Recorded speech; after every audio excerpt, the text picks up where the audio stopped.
Hello' everyone, welcome back to mostly pay. আজিৰ ভিডিঅ'ত অসম পুলিচত আহিবলগীয়া কিছুমান ইম্পৰ্টেণ্ট কুৱেশ্যন লৈ আহিছোঁ। যদি ভিডিঅ'টো ভাল লাগে শ্বেয়াৰ কৰক, চেনেলটোক ছাবস্ক্ৰাইব কৰক, লগতে লাইক কৰিবলৈ নাপাহৰিব। আজি প্ৰথম প্ৰশ্নটো হৈছে ভাৰতীয় সংবিধান কেতিয়াৰ পৰা কাৰ্যকাৰী কৰা হয়?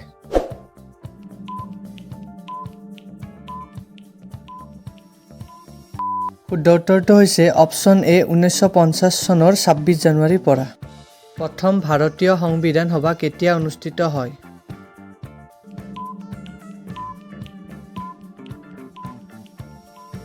শুদ্ধ উত্তৰটো হৈছে অপশ্যন ডি 1946 চনৰ 9 ডিচেম্বৰত।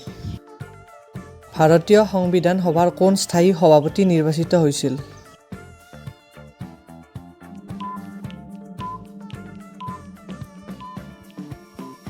শুদ্ধ উত্তৰটো হৈছে option B doctor Rajendra Prasad. প্ৰথম লোকসভা নিৰ্বাচন কেতিয়া অনুষ্ঠিত হৈছিল?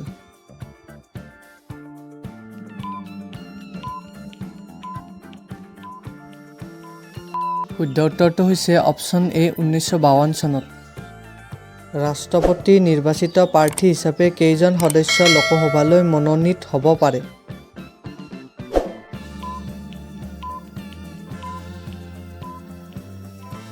শুদ্ধ উত্তৰটো হৈছে অপশ্যন চি 12 জন।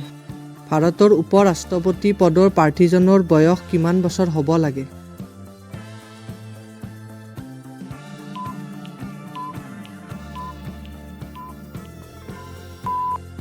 শুদ্ধ উত্তৰটো হৈছে অপশ্যন বি 35 বছৰ।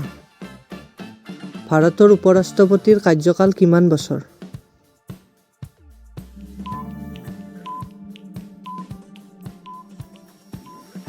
শুদ্ধ উত্তৰটো হৈছে অপশ্যন বি 5 বছৰ। ভাৰতীয় সংবিধানৰ কোনটো অনুসূচীত জনজাতি অঞ্চলৰ স্বায়ত্তশাসন ব্যৱস্থা কৰা হৈছে?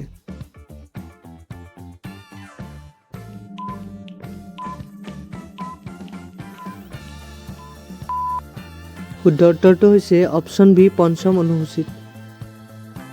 ভাৰতৰ সংবিধানৰ কোনটো অনুসূচীত উত্তৰ পূৰ্বাঞ্চলৰ জনজাতিৰ কাৰণে স্বায়ত্তশাসন ব্যৱস্থা কৰা হৈছে?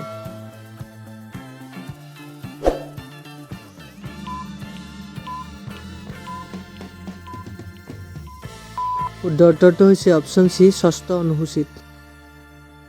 হিন্দ স্বৰাজ নামৰ গ্ৰন্থখনৰ লেখক কোন? এই প্ৰশ্নটিৰ শুদ্ধ উত্তৰ আপোনালোকে কমেণ্ট কৰি জনাব।